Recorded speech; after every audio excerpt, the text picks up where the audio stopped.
கிறிஸ்துவுக்குள் அன்பான உடன்பிறப்புகளே, உங்கள் அனைவருக்கும் மூவொரு கடவுளின் திருப்பெயரிலே வாழ்த்துதலையும் வணக்கங்களையும் கூறிக்கொள்கிறேன்.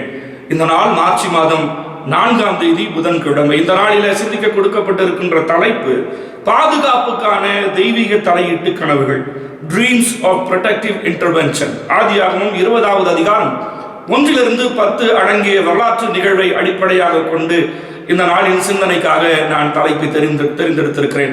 அன்புக்குரியவர்களே, சோதேமும் குமராவும் அழிக்கப்பட்ட வேளையில ஆபிரகாம் தன்னுடைய மனைவியோடு கூட தன்னுடைய வாழ்விடத்தை அவர் மாற்றிக்கொள்கிறார்.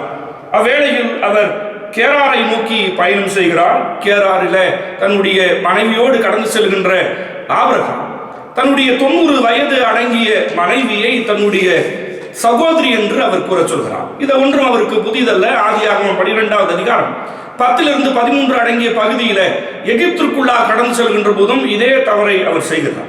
இவ்வேளையில் அபிமெலேக்கு ஆபிரகாமினுடைய பொய்யினாலே பாதிக்கப்படுகிறார். அவர் சாராளை விரும்பி தன்வயப்படுத்திக் கொள்ள எண்ணுகின்ற வேளையில அவரை அழைத்து செல்கிறார். ஆபிரகாம் அமைதி காக்கிறார். இருப்பினும் கேராகுவினுடைய கலாச்சாரங்கள், கேராகுவினுடைய பாரம்பரியங்கள் இவைகளை கடந்து அபிமெலேக்கு கூட கடவுள் இடைபடுகிறார். கனவின் வழியாக அபிமெலேக்கு கூட அவர் பேசுகிறார்.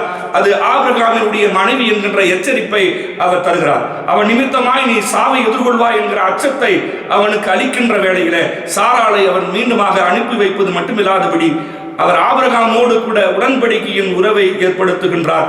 வாழ்வு அங்கே இனிமையாக மாற்றி அமைக்கப்படுகிறது. அன்புக்குரியவர்களே, பிற இனத்தை சார்ந்தவர், சிலை வழிபாட்டை கொண்டவர், புதிய வாழ்க்கை முறை கொண்டவர். அவரோடாகவும் கடவுள் கனவின் வழியாக செயலாற்றி ஒரு புதிய சமுதாயத்தை உருவாக்குகிறார்.